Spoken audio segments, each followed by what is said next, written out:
ابھی جی جو ہے انٹرم اسٹیٹس کو کورٹ نے برقرار رکھا ہے. کنسرن اتھارٹی سے رپورٹس وغیرہ کال ہوں گی, اس کے بعد پھر جو بھی فائنل فیصلہ ہوگا اس کے مطابق کام کریں گے. اچھا سر, جو ٹرانسپورٹر ہیں ان کا آپ نے دیکھا ہوگا کہ ان کا پروٹیسٹ احتجاج بھی سامنے آیا. آج عدالت میں بھی یہ کیس زیر سماعت ہوا. جی تو آپ کیا سمجھتے ہیں کہ جو گورنمنٹ کا اڈا ہے, جو گورنمنٹ کا باقاعدہ نوٹیفائی اڈا ہے, اس کو فعال کیا جائے گا؟ بالکل جی. اصل میں یہ ہے کہ جو بھی ڈیزگنیٹڈ ٹرمینلس ہیں ڈسٹرکٹ سانگڑ میں گورنمنٹ کے ہیں, جیسے کہ میونسپل اسٹینڈ ہے اور یہ SRTC کا ہے, جو بھی گورنمنٹ کی ڈائریکشن ہوگی اس کے مطابق کام کریں گے. اور بالکل پبلک انٹرسٹ میں اور ٹرانسپورٹرس کے اس میں ان کو فیسیلیٹیٹ کرنے کے لیے, پبلک کو فیسیلیٹیٹ کرنے کے لیے. کورٹ کے فیصلے سے آج آپ مطمئن ہیں؟ بالکل بالکل جی. کورٹ جو بھی کرے گی صحیح کرے گی. اچھا سر, جو بس اسٹینڈ ہے, جنرل بس اسٹینڈ میرپور خاص روڈ پہ ہے, جی جی ہاں, اس کے ہوتے ہوئے SRTC اڈے کو اچانک جو ہے اس کی صفائی کی گئی اور اس میں ایک پرائیویٹ پرسن کو بٹھایا گیا. دیکھیں جی, یہ جو قانون ہے گورنمنٹ کی پالیسی ہے, گورنمنٹ کی پالیسی بھی ہے, بلکہ یہ قانون ہے. جی 253 جو رول ہے ہمارا, اس میں A, B, C اور D کلاس اسٹینڈ ہوتے ہیں. یہ جو آپ کہہ رہے ہیں میرپور خاص روڈ پہ اڈا ہے, وہ جو ہے C کلاس اسٹینڈ ہے.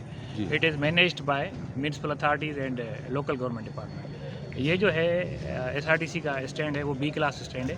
It is managed and look after and regulated by transport authority and transport department. اور جو D ہوتی ہے وہ بھی پرائیویٹ اسٹینڈ ہے. تو کیا آپ یہ سمجھتے ہیں کہ جو C class general bus stand ہے جی وہ سب سے پہلے بنا ہوا تھا, جی تو اس کو فعال کیا جائے؟ بالکل کیا جائے. یہ بھی شہر کی سہولت ہے, عوام کی سہولت ہے, اور جو کنسرن ڈپارٹمنٹ ہے اس کا کام ہے اس کو فعال کریں اور اس کو فنکشنل بنائیں, تاکہ جو ہے شہر سے رش جو ہے وہ ختم ہو. تو کیا جو SRTC کا جو اڈا ہے, کیا اس میں کوئی ٹول وغیرہ یا کوئی چارجز وغیرہ بھی اس میں جی وہ گورنمنٹ فکس کرے گی ایز پر لا. ایز پر لا. بہت شکریہ سر, تھینک یو.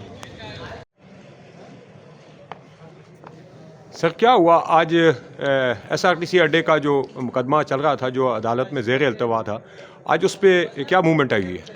سر, اس میں آج کیس لگا ہوا تھا. یہ جو ٹرانسپورٹ اتھارٹی والے یہ زبردستی SRTC کا پرانا بنا ہوا پلاٹ جو کہ ایکچولی ملکیت ہے ڈسٹرکٹ کونسل والوں کی, اس پہ زبردستی ٹرانسپورٹروں کو کہہ رہے تھے کہ اس میں گاڑیاں کو شفٹ کریں. وہ کورٹ نے منع کر دیا کیونکہ وہ ایلیگل ہے, اور نیکسٹ ڈیٹ تک یہ حکم دیا ہے کہ وہ جو نوٹیفیکیشن ہے یا نوٹیفائڈ ایریا ہے وہ لے کے آئیں. تب تک ٹرانسپورٹروں کو کسی بھی قسم کی کوئی بھی دخل اندازی ان کے بزنس میں, اسموتھ بزنس میں نہیں کی جائے گی. سر, یعنی کہ عام سادہ الفاظ میں کہ کورٹ نے اسٹے آرڈر دے دیا ہے؟ بالکل, کورٹ نے اسٹے آرڈر دے دیا ہے. آگے اس کیس کا آپ کو کیا نظر آ رہا ہے؟ انشاءاللہ گورنمنٹ نے سانگڑ کے لیے اس جنرل بس اسٹینڈ کے لیے 18 کروڑ تک قیمت کے پیسے ریلیز کیے ہیں.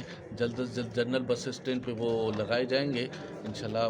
وہیں پہ ہمارا یہ ہے کہ سارے پیسے وہاں لگ جائیں. یہاں سارے ٹرانسپورٹر وہاں پہ گاڑی چلانے کے لیے ریڈی ہیں, تو وہاں لگیں گے پیسے. یہ جو آپ 18 کروڑ 40 لاکھ روپے کی بات کر رہے ہیں, جی جی سر, یہ کس کی طرف سے جو ہے وہ یہ پیسے ریلیز کیے ہیں, اور کس مد میں جو ہے نا, ذرا اس کی تفصیل سے ہمیں گورنمنٹ بتائیں. آف سندھ نے سانگھڑ میں کنسٹرکشن آف بسز کے جنرل بسز ٹرمینل کے لیے ریلیز کیے ہیں سانگھڑ کے لیے, اور وہ چھپی ہوئی تھی بات, اور وہ اس کو ہڑپ کرنے کے لیے یہاں کے کچھ ادارے کھانے چاہ رہے تھے پیسوں کے, اور ٹرانسپورٹروں کو زبردستی اپنی من مستی میں وہ جو ہے نا چلانا چاہ رہے تھے.